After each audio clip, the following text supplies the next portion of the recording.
pemirsa Pindara Studio dimanapun Anda berada, kembali lagi dengan saya Iko di EduTalk, Education Talk. Jadi pada malam hari ini kita kedatangan dua orang tamu. Ini tamu jauh sekali pokoknya dua-duanya, karena perjalanannya mereka itu tadi dari lokasi awal itu katanya naik kendaraan darat 3 jam yang roda 4. Habis itu singgah transit naik kendaraan darat yang 2 roda 2 jam. Habis itu sampai di bundaran Simpang 5 Baruga naik Maxim sampai di sini. Dan di sini nggak tahu di mana. Di mana ini kita? Di hotel berbasis. Bu santai saja Bu. Saya Bu. Iya, Bu bisa ya. Jadi itu intermezzo saja. Ya, malam ini kita kedatangan tamu, 2 orang tamu yang sangat spesial dan cantik-cantik dua-duanya. Bukan cuma cantik parasnya, tapi cantik juga isi kepalanya. Makanya karena cantik isi kepalanya, kita akan kuras isi kepalanya pada malam hari ini. Baik, bintang tamu kita atau tamu kita yang pertama ini dari, begini saja pemirsa, mungkin satu persatu kenalkan diri sendiri ya. Kita tinggal menyimak, oke? Tamu pertama kita. Oke, terima kasih. Assalamualaikum warahmatullahi wabarakatuh. Perkenalkan, nama saya Ani Indraningsi. Saya mengajar di SD 6 Tinanggia. SD 6 Tinanggia. Ibu Ani ya dipanggil? Oke. Atau Kakak Ani? Sembarang. Mbak Ani. Mbak boleh. Biasa paling akrab dipanggilnya apa? Bu Ani. Bu Ani. Bu Ani. Oke, Bu Ani. Atau Kakak Ani. Oh, Kakak Ani. Kayaknya Kakak Ani lebih enak. Kak Ani. Oke, Kak Ani.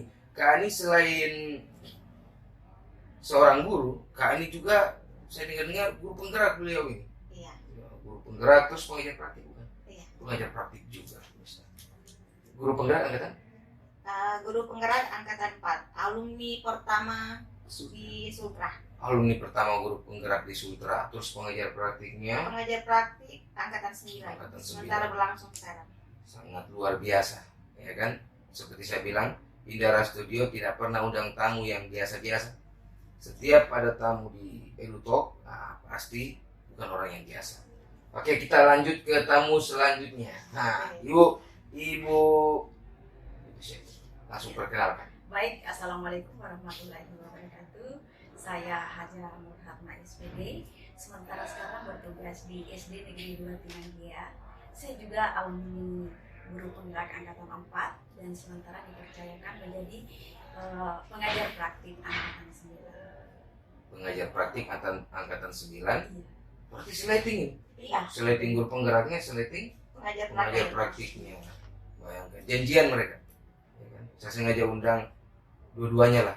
Karena dua-duanya juga ini narasumber. Iya, saya dengar-dengar ini narasumber dua-duanya di berbagai macam workshop, bintek yang terkait dengan pendidikan, kurikulum, pembelajaran, best practice dan lain sebagainya, pasti jadi narasumber.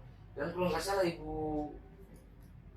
bagusnya dipanggil Bu Haji. Iya, Bu Haji boleh. Ya, Bu Haji ya, panggil Bu Haji. Kalau ini tidak mau dipanggil Bu, dia mau dipanggil kakak. Oh, siap. Jadi Bu Haji saya dengar jadi narasumber nasional. Iya. Penggerak. Apa namanya? Penggerak. Narasumber berbagi praktik baik di PMN. Oh, narasumber berbagi praktik baik di platform Merdeka Mengajar. Kalau Kakak Ani, Iya. Kak Ani, kalau Kak Ani penggerak komunitas belajar juga ya? Iya. Saya juga kalau di penggerak komunitas di KKGR Kartini, kemudian di sekolah saya juga. Saya juga narasumber praktik baik di PMM yang angkatan ketiga ya kalau tidak salah, yang mengikuti seleksi. Narasumber praktik baik juga di platform Merdeka Mengajar. Jadi dua-duanya ini memiliki kapasitas yang luar biasa. Jadi patut saya undang dan layak karena kita akan kupas tuntas, kita akan korek-korek isi kepala. Baik, saya tanya dulu Kak Ani. Oke, Kak Ani. Lain-lain saya sebut sebenarnya. Kak Ani. Oke, Kak Ani. Kak Ani berprofesi atau profesinya pendidik ya. seorang pendidik. Ya, oke. Secara pedagogik ya, Kak Ani ya pedagog, ya kan, psikolog, ya kan. Dalam artian ya pengajar, ya kan, pengajar. Pendidik, oke. Kak Ani, apa sih itu pendidik menurut Kak Ani? Sorry, apa sih itu pendidikan menurut Kak Ani? Pendidikan menurut saya adalah suatu hal yang diperlukan oleh seorang manusia, karena jika seorang manusia tidak mempunyai pendidikan, maka dia kan tidak mempunyai keterampilan atau kemampuan serta akhlak yang baik. Jadi pendidikan itu hal yang sangat penting ya, Iya, bagi diri sangat manusia. penting. Karena dengan adanya pendidikan kita bisa mengetahui mana Yang arah yang baik, baik, mana arah yang buruk. Betul sekali. Kalau untuk Ibu Haji, tadi kan pendidikan. Nah, sekarang saya mau tanya profesi yang berkaitan erat dengan pendidikan, yaitu pendidik. Menurut Bu Haji, pendidik itu apa dan seperti apa pendidik yang baik? Menurut saya, pendidikan itu adalah suatu proses untuk mencapai kebahagiaan dan keselamatan yang setinggi-tingginya. Menurut filosofi KHD. Filosofi Kajati Wanda. Selanjutnya, kita sebagai pendidik, kita menuntun murid-murid kita agar tumbuh menjadi baik, agar hidup mereka untuk mencapai keselamatan untuk masa depan mereka. Jadi kita itu pendidik ya, sebagai penuntun ya. Kita tuntun murid-murid kita agar mereka mungkin bisa selamat. Iya, betul. Iya kan, selamat karena kita tunjukkan jalan yang benar. Terus karena sudah masuk jalan yang benar, sudah lewati jalan yang benar, tiba di tempat yang benar, tentu di tempat yang benar itu bahagia. Iya, benar sekali ya. Jadi kalau mau hidup bahagia harus lewat jalan yang benar, dituntun oleh orang yang benar. Pemirsa, ingat Pak Ustadz. Pak Ustadz siapa? Baik, selanjutnya saya mau tanya. Kebetulan dua-duanya juga berprofesi sebagai guru. Bu Haji guru ya? Atau kepala sekolah sekarang? Guru juga? Oke, guru dan guru. Saya mau tanya pendapat berdua. Tapi jangan sama ya. Karena saya tahu isi kepalanya sangat banyak dan berkualitas. Bu Haji, apa sih guru, Bu Haji? Kalau menurut saya, guru itu yang menjadi panutan, yang patut diteladani, patut dituntuni, dan patut ditiru. Jadi guru itu harus memberikan contoh-contoh yang baik sebelum kita mendidik atau menuntun murid-murid kita. Kita harus dulu membenahi diri kita dari dalam kita, membentuk diri kita, kemudian kita mendidik murid-murid kita agar tumbuh menjadi baik. Selanjutnya, apa yang kita ketahui tentang mendidik, bagaimana mendidik yang bagus, kita dapat mengimbaskan kepada teman-teman sejawat kita. Jadi pada dasarnya guru itu harus memiliki efek yang positif ya bagi siapapun yang berhadapan dengan dia, ya kan? Karena secara hakikat ya, kalau menurut saya ya, guru itu bukan hanya siswa sih yang dihadapi. Karena kalau pulang dari sekolah tetap dipanggil Pak Guru sama masyarakat, tetap dipanggil Bu Guru sama masyarakat. Secara tidak langsung value keguruannya yang melekat. Jadi siap-siap jadi guru bukan hanya untuk siswa tapi untuk masyarakat ya. Sekarang saya mau ke Kak Ani. Kalau pertanyaan untuk Kak Ani itu harus berat sekali, nggak bisa sembarangan. Ya selalu berat, nanti dipikul. Nanti dipikul bersama. Oke, Kak Ani. Kak Ani, kenapa sih pilih profesi guru? Kenapa pengen jadi guru? Banyak loh yang lain profesi. Kenapa saya pilih profesi guru? Saya memilih profesi guru karena saya melihat orang tua saya. Kebetulan orang tua saya itu profesinya guru. Jadi saya juga mengikuti profesinya karena saya melihat seorang guru adalah profesi yang paling mulia. Kenapa saya bilang paling mulia? Anak kecil kita dapat mengajarkan sesuatu akhlak yang baik, kita dapat memberikan pendidikan yang baik yang tidak didapatkan oleh kedua orang tuanya di rumah. Jadi itu. Jadi apa yang kita dapat berikan. Jadi kita sebagai seorang guru berusaha untuk memberikan yang terbaik bagi seorang anak yang tidak didapatkan oleh orang tuanya gitu. Kita dapat menuntunnya menjadi anak yang baik, karakternya yang baik, budi pekertinya yang baik dari seorang guru. Jadi memang betul bahwa seorang guru itu ketika kita sudah tiada, amal kita tetap jalan. Jadi setiap apa yang kita sampaikan kepada anak dan dibawa terus bermanfaat bagi anak tersebut, jadi amal kita itu tetap jalan walaupun kita sudah tidak ada. Gitu. Jadi saya katakan bahwa profesi guru adalah profesi yang paling mulia. Paling mulia. Amal jariah. Amal Amal jariah. jariah. Karena kita telah menuangkan sesuatu yang seperti Bu Haji bilang tadi berimbas, ya kan? Jika dia positif sifatnya, berarti imbasnya positif. Tapi yang jadi bahaya kalau guru itu berproses pada hal yang tidak baik, ya pasti imbasnya tidak baik juga, ya kan? Jadi memang menurut saya juga sih guru itu hal yang sangat berat lah, karena dengan kalimat digugu dan ditiru tadi, kalau kita berbuat baik ya enak ditirunya sama anak-anak yang baik. Tapi kita berbuat buruk, ya anak-anak juga bilang guru saya juga seperti itu. Itu berat ya, berat memang jadi guru. Pemirsa, jadi jangan coba-coba saja jadi guru, ya kan? Jadi semua orang yang berprofesi sebagai guru, jadi pada dasarnya begini, guru itu kan profesi, ya kan? Tapi semua orang bisa jadi guru. Karena mentransfer ilmu dengan nilai itu menurut saya sih bukan mesti jadi guru dulu ya. Jadi guru. Tapi guru itu ya seperti saya bilang tadi, di sekolah dipanggil Pak Guru, di masyarakat dipanggil Pak Guru juga, dipanggil Bu Guru juga. Itu tantangan besar ya. Dan satu hal lagi, belum tentu semua orang bisa menjadi seorang guru dan mendidik. Karena salah satu contoh pada saat dikena pandemi, orang tua itu banyak yang mengeluh ketika mereka mendidik anaknya di rumah. Iya benar. Pengalaman ya. Iya benar, itu banyak orang tua yang mengeluh pada saat itu. Kapan kehilangan ini COVID-nya hilang? Karena mereka sudah capek mengajar anaknya. Jadi itu guru adalah profesi yang paling top. Paling top ya pemirsa, karena ya itu dia tadi imbasnya yang dilihat, efeknya pada anak-anak. Baik, berbicara pendidikan, berbicara profesi yang melekat pada pendidikan. Nah, sekarang kita bicara hal-hal yang substansial. Begini, di Indonesia ini, ya kan, sebagaimana yang telah kita ketahui, ini kan sudah jadi rahasia umum sih, ya kan.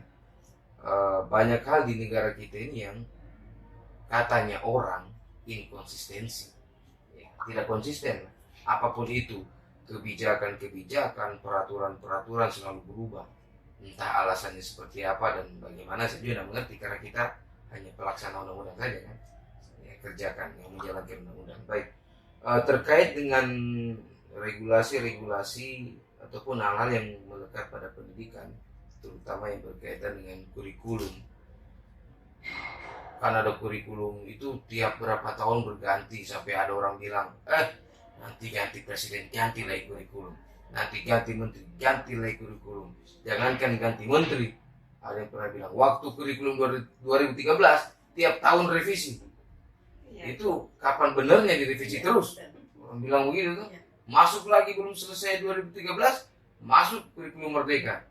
Ini kurikulum apa lagi nih? Nah, jadi itu saya pengen, karena narasumber atau tamu saya berdua ini kan bergerak banyak ya pada elemen-elemen yang ada di kurikulum merdeka. Baik, untuk menjawab hal-hal semacam itu, seperti apa sih menjawabnya? Dari Bu Haji dulu. Terima kasih. Kalau menurut saya, memang kurikulum itu harus berubah-ubah sesuai dengan perkembangan zaman. Jadi kurikulum itu dinamis, mengikuti zaman. Kalau misalnya di kurikulum yang di sebelum kita ya, mungkin di versi saya itu waktu di zaman saya kurikulum CBSA. Terus bagaimana kalau kita menerapkan masih kurikulum CBSA, sementara di zaman sekarang zaman digital. Nah, makanya kurikulum merdeka itu diluncurkan untuk mengikuti perkembangan zaman, agar anak-anak kita, makanya kita selalu kita selalu berpikir begini, kita mendidik anak-anak kita itu di zamannya. jangan kita mendidik anak-anak kita di zaman kita. Apalagi kalau di zaman saya itu 50 tahun yang lalu, nah kita mendidik anak-anak kita di zaman sekarang gimana? Kita saksikan sekarang pada saat pandemi. Pandemi kemarin kan murid-murid tidak belajar secara tatap muka, tapi pembelajarannya dilaksanakan secara luring. Nah kalau misalnya tidak mengikuti perkembangan zaman, tidak dimunculkan kurikulum baru yang menyesuaikan dengan zaman, itu saya yakin tidak akan maksimal. Jadi memang ya kurikulum itu harus berubah sesuai dengan zaman. Ya, kan? Karena ya tidak bisa juga kalau kita mau pakai pola lama. Ya, kan? Pola lama kita pakai terus ke kehidupan yang sekarang. Jadi harus ada perubahan ya. Perubahan tanpa meninggalkan nilai-nilai yang dulu tetap dipakai kan, karena semacam apa ya, karakter itu kan tidak akan pernah berubah. Tidak akan pernah berubah. Selalu ada. Hanya kepada instrumen-instrumen saja yang berubah. Nah, kalau menurut Kak Ani, saya hampir panggil Bu Ani, saya takut, saya pengen nanti marah, makanya pakai Kak Ani saja. Kalau menurut Kak Ani gimana? Menurut saya sebenarnya kalau untuk kurikulum merdeka ini sebenarnya sangat baik, karena ketika kita menerapkan kurikulum merdeka kepada setiap anak, kita kan dapat, jadi anak-anak itu kan berbeda-beda kebutuhannya. Mereka itu berbeda-beda, setiap anak berbeda-beda kebutuhan. Jadi kita sebagai seorang guru menerapkan kurikulum merdeka ini, kita tidak bisa memaksakan apa yang kita inginkan. Seorang guru menginginkan anak seperti ini, seperti yang lalu. Bukan kita mau meremehkan kurikulum yang lama, tetapi kan sekarang anak-anak itu mempunyai kebutuhan yang sangat berbeda. Jadi kita sebagai seorang guru dengan adanya kurikulum merdeka ini, kita dapat memetakan kayak kebutuhannya setiap anak itu. Jadi bagaimana kita mengajarkan anak lebih menyenangkan. Kita sebagai seorang guru hanya sebagai fasilitator saja. Jadi yang lebih aktif adalah seorang siswa. Jadi kita tinggal mengarahkan. Jadi anak-anak yang lebih aktif dengan kegiatan belajarnya di kelas, dengan adanya kurikulum merdeka seperti ini. Jadi memang pada dasarnya di kurikulum merdeka ini kita guru itu menjadi fasilitator ya. Menjadi fasilitator, tidak melulu kita harus apa ya, bahasa kasarnya bacot depan kelas. Maka di depan kelas sampai bagus-bagusan. Kita hanya kita yang mau didengar. Hanya kita yang mau didengar. Kalau di kurikulum dulu kan pembelajaran itu berpusat pada Oh, kita. iya. Jadi kita adalah satu-satunya sumber ilmu. Sekarang sumber ilmu banyak. Ya. Di kurikulum merdeka kalau menurut saya itu terbaik untuk sementara sekarang ini. Kecuali kalau ke depan itu tidak tahu kalau ada versi yang muncul baru. Tapi menurut saya karena di kurikulum merdeka saya dapat memetakan sesuai dengan kebutuhan murid saya. Saya dapat merancang pembelajaran sesuai dengan karakteristik dan kesiapan murid-murid saya. Yang saya lakukan, saya petakan melalui asesmen awal pembelajaran dan asesmen diagnostik kognitifnya dan non kognitifnya. Jadi kita dapat memetakan di situ, kita mengetahui profil murid kita, gaya belajarnya mereka bagaimana, ada yang auditori, ada yang visual, dan ada yang kinestetik. Nah, kita mengelompokkan mereka, kemudian kita merancang pembelajaran itu sesuai dengan profil mereka. Terus kita mengajar berpusat kepada murid. Jadi murid juga merdeka, kita juga guru merdeka. Tidak ada penekanan harus menyelesaikan kalau di K13 kan ada KKM, berarti kita dituntut untuk mencapai, harus tercapai. Nah, sementara di kurikulum merdeka kan kita bebas untuk merancang tujuan pembelajaran, CP yang ingin kita capai itu yang ini. TP, ACP ya, TP, CP, ATP. Iya. Kalau kurikulum 2013 KIKD. Iya. Pokoknya target lah. Intinya ada target, Iya, ya kan? Karena memang proses yang namanya proses ya pasti ada target. Kalau tidak ada target ngapain berproses? Nah, kayak begitu.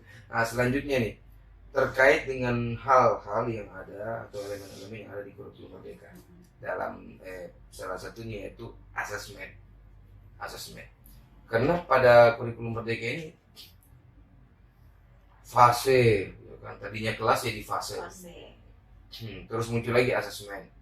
Saya sempat berpikir begini, oh iya cocok sih kalau dia bahasanya fase, otomatis yang dampingi ya asesmen. Asesmen ya alat ukur pada sebuah fase. Kalau dulu kan kelas, alat ukurnya ulangan, Iya. ya kan? Kalau mau naik kelas ya diuji. Kalau fase itu kan pada dasarnya nggak pakai ujian, dia karena ada masa, Iya. ada masa jadi dia harus penuhi masa. Iya. Nah, jadi naiknya itu natural, karena naik masa. Nah, sekarang sebenarnya begini, saya hanya dapat hal-hal yang dari banyak orang bicara sih, mereka sebenarnya bingung.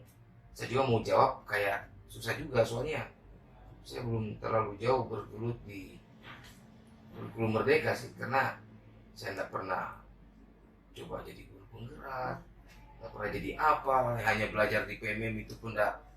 Jangan ikuti saya pemirsa ya, atau guru-guru ya di konsil PMM juga saya bukan tidak kerja sih, ya kerja juga, tapi belum maksimal ya kan.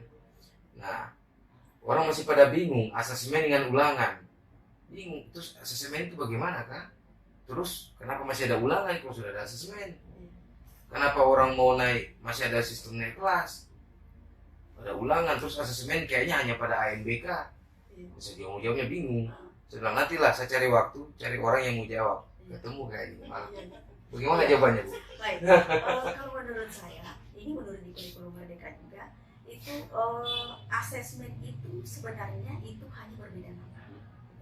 Asesmen kalau di kurikulum sebenarnya kan ulangan. Iya. Kalau di kurikulum merdeka itu kan asesmen ada 3. Asesmen as learning, for learning, dan off learning.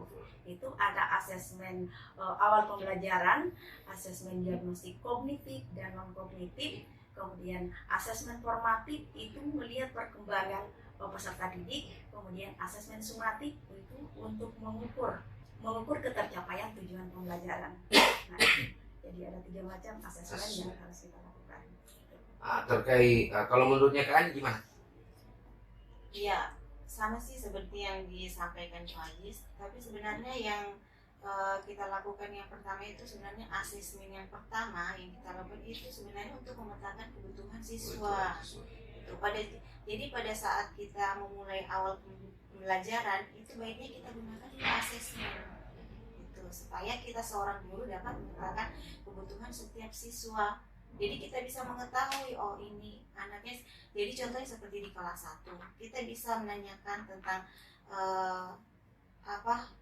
keluarganya atau apa, terus pekerjaan orang tua yang seperti apa, karena kan setiap anak-anak kan akan berbeda-beda kebutuhannya ya dalam pembelajaran itu pasti. Jadi maksudnya apa yang didapatkan di orang tuanya yang pastinya tentunya akan berbeda ketika kita akan mengajar di setiap anak itu. Jadi kita sebagai seorang guru bagaimana kita mengetahui terlebih dahulu tentang anak tersebut, yaitu melalui dengan asesmen itu.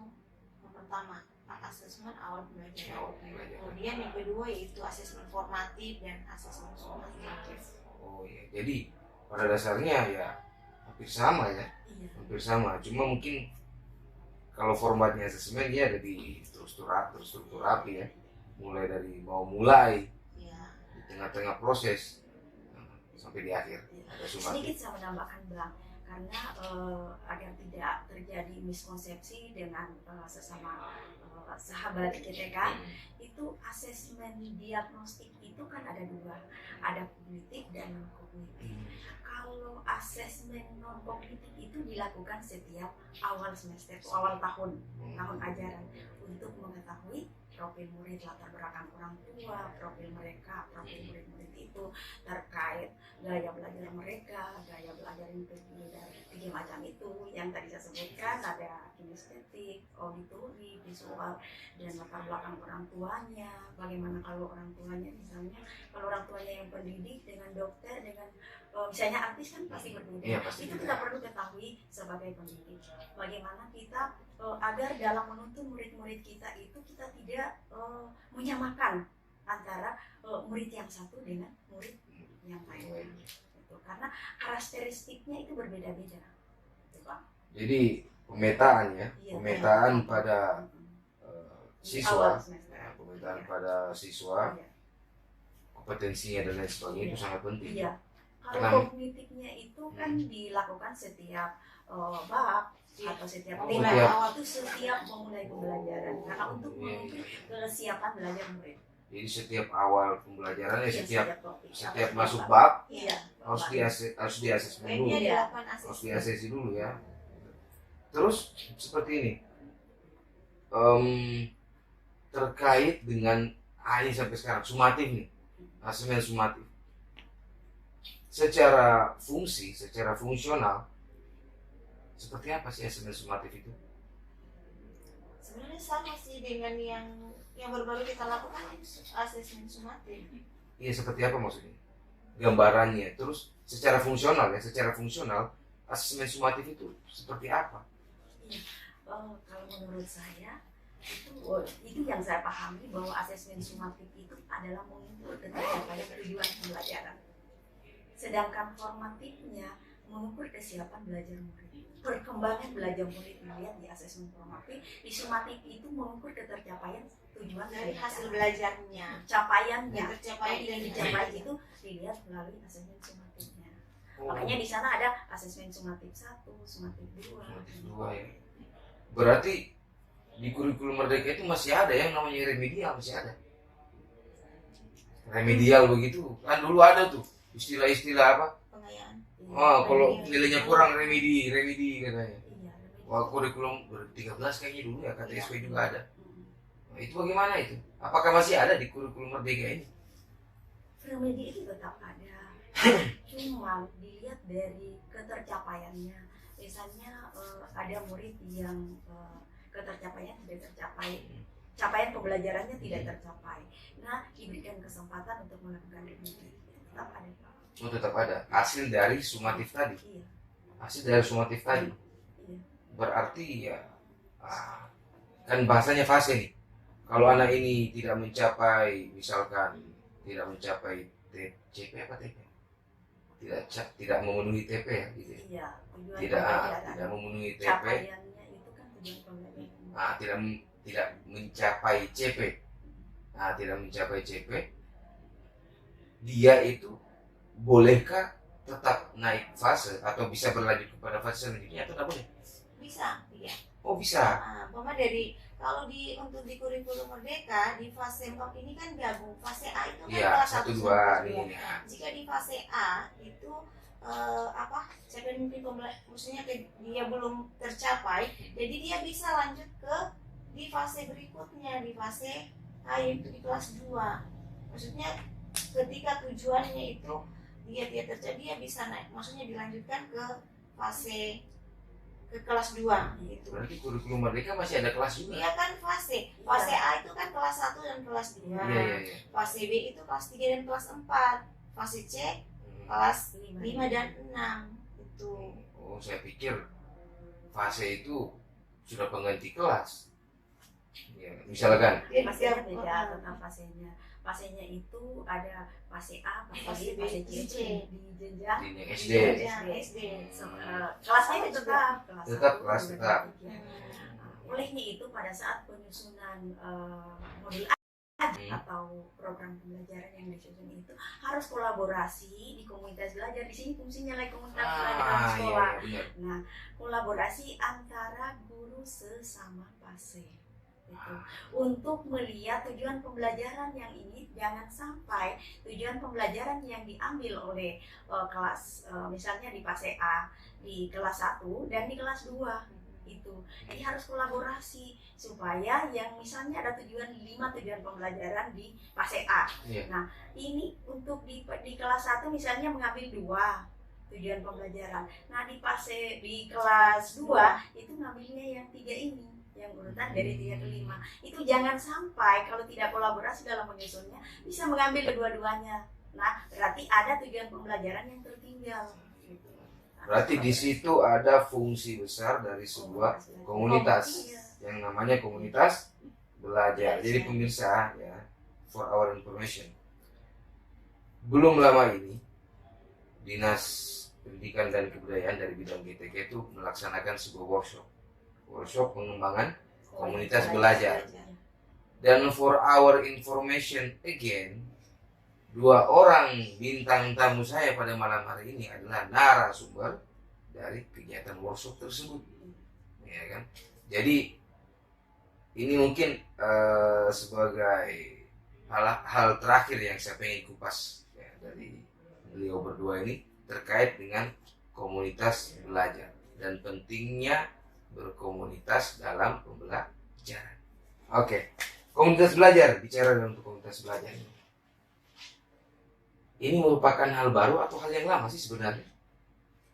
Komunitas belajar ini? Komunitas belajar itu sebenarnya bukan hal yang baru lagi. Sebenarnya di 2022 itu namanya komunitas praktisi ya, kalau tidak Komunitas salah. praktisi. Bukan. Iya, kalau Bukan. di Iya, pendidikan guru penggerak itu untuk komunitas komunitas praktisi. praktisi. Oh, guru penggerak komunitas praktisi. Komunitas praktisi. Oh. Kemudian dia berlanjut ke komunitas belajar gitu. Komunitas belajar. Jadi kalau saya begini, awalnya itu kan saya guru penggerak angkatan 4, saya mengenal komunitas praktisi lebih awal.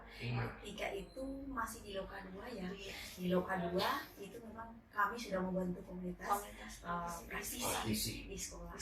Tapi kami lebih lebih mengetahui secara detail tentang komunitas belajar itu di bulan Mei. Kebetulan saya yang terundang oleh Kemendikbudristek untuk mewakili guru yang ada di Provinsi Sulawesi Tenggara. Kebetulan ada 2 orang, 1 orang kepala sekolah dan 1 orang guru yang terpanggil untuk mengikuti Badcamp di Yogyakarta tentang komunitas belajar. Nah, di sana saya dapat memperoleh pengetahuan dan keterampilan tentang bagaimana membentuk komunitas belajar.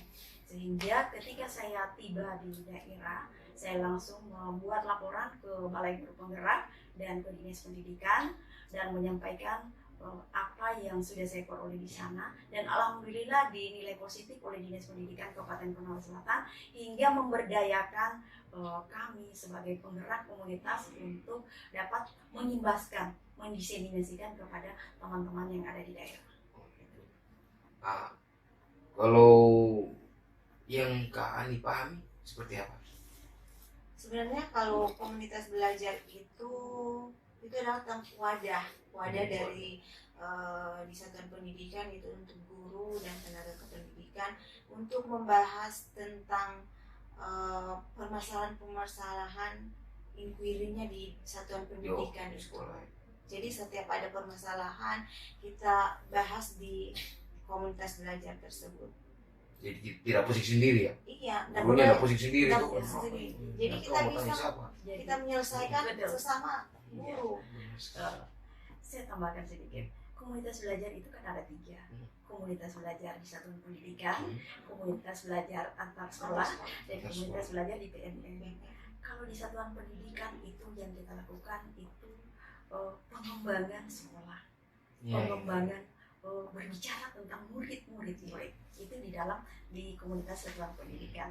Yang kita bahas di sana itu siklus inquiry-nya, dimulai dari refleksi awal, kemudian perencanaan, kemudian implementasi, dan yang terakhir itu dievaluasi. Nah, di refleksi awal itu anggota komunitas belajar itu yang sudah dibentuk oleh kepala sekolah di satuan pendidikan itu, kalau di Konawe Selatan memang terbanyak komunitas belajar di satuan pendidikan itu. Begitu saya mengimbaskan itu langsung berdampak, dan alhamdulillah hampir semua di satuan pendidikan sudah membentuk komunitas belajar, dan mereka sementara pembedahan kegiatan di dalamnya. Refleksi awalnya itu mereka mengambil acuan dari rapor pendidikan, hasil asesmennya, baik formatif maupun sumatifnya. Itu yang mereka bahas di sana terkait permasalahan yang didapat oleh pendidik di kelas masing-masing. Ya, di sana diselesaikan secara bersama-sama. Kemudian mereka dapat menemukan solusi yang kemudian dapat diselesaikan melalui perencanaan, kira-kira apa yang trik-trik apa yang akan dilakukan untuk menyelesaikan permasalahan yang dihadapi tadi terkait perolehan rapor pendidikan, asesmen sumatif dan formatifnya. Nah, setelah perencanaan itu dilakukan lagi implementasi. Di implementasi itu guru-guru yang sudah terbentuk dalam tim kecil ini, kalau di jenjang SD itu bisa dibentuk menjadi 2 tim, tim kelas tinggi dan kelas rendah. Di situ di tim-tim kecil itu akan membahas. Nah, di tim kecil itu akan mengimplementasikan, ada salah satu yang bertindak sebagai guru model, ya, yang kita sebut mungkin Kristen Study kalau tidak salah ya. Itu jadi ada salah satu guru yang menjadi guru model, kemudian yang lain melakukan pengamatan dan menyampaikan umpan balik.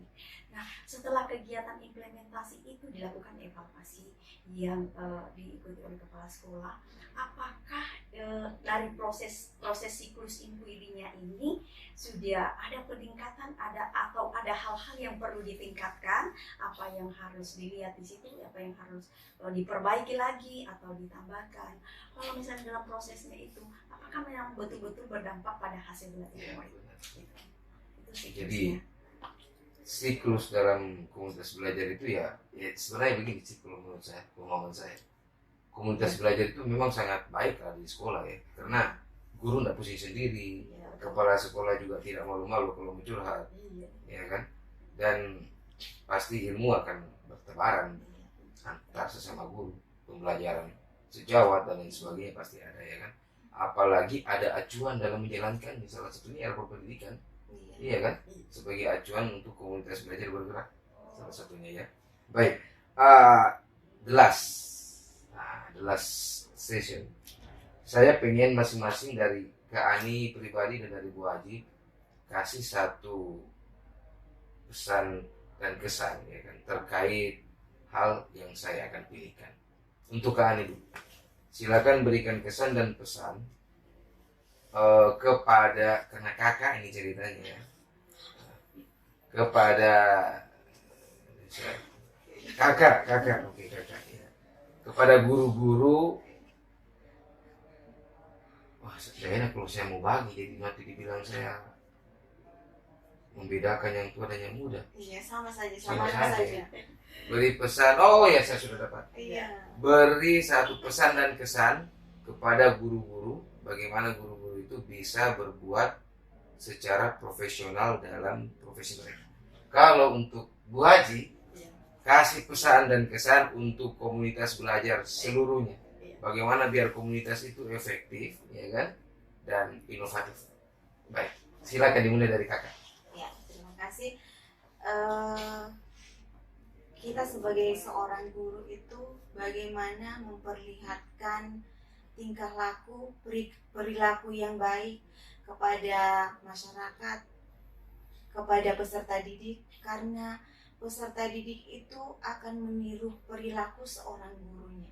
Karena peserta didik itu lebih mendengar apa yang dikatakan seorang guru dengan orang tuanya. Jadi bagaimana kita sebagai profesi, sebagai seorang guru, perlihatkanlah perilaku yang baik, budi pekerti yang baik, sehingga peserta didik juga dapat melihat, dapat meniru. Jadi itu. Jadi pemirsa, pada dasarnya guru itu ya jadi pusat perhatian ya. Iya. Jadi pusat perhatian bagi siapa saja, khususnya yang murid, ya kan? Selanjutnya untuk Ibu Haji, ya. Silakan. Baik, pesan dan kesan. terima kasih sahabat GTK. Saya ingin berpesan kepada teman-teman sejawat di seluruh Kabupaten Konawe Selatan. Mari kita kembangkan komunitas belajar yang ada di satuan pendidikan kita. Kita meninggalkan budaya belajar terisolasi, budaya belajar sendiri-sendiri. Mari kita berkolaborasi, berdiskusi belajar bersama, berdiskusi bersama untuk memecahkan segala permasalahan yang terjadi pada murid-murid kita. Lagi-lagi, mari kita sama-sama bersama-sama meningkatkan hasil belajar murid-murid kita. Demikian. Oke, baik pemirsa, itulah tadi pesan dan kesan terkait dengan guru dan komunitas belajar dari kedua narasumber hebat Bindara Studio EduTalk malam ini. Jadi sampai di sini dulu EduTalk kita. Nanti kita akan berlanjut ke talk selanjutnya dengan bintang tamu yang pasti luar biasa, ya kan? Ingat, Bindara Studio kalau ngundang narasumber atau bintang tamu bukan orang yang sembarangan, pasti orang yang punya kapasitas kualitas, dan kapabilitas. Wish. Masya Allah, pedis langsung mulutku. Oke pemirsa, sampai di sini, sampai jumpa di EduTalk selanjutnya. Dan semoga kita semua sehat semua ya, semua sehat semua, dan narasumber kita ini semoga sehat semua dan terus berbagi kebaikan kepada kita semua. Baik, demikianlah Pindara Studio EduTalk. Sampai jumpa di season selanjutnya. Jangan lupa apa tuh? Kalau di YouTube, like, komen, subscribe. Nah, like, comment, subscribe. Saya mau suruh transfer nggak boleh, melanggar. Jadi like, komen, dan subscribe saja, oke? Demikian, ciao ciao.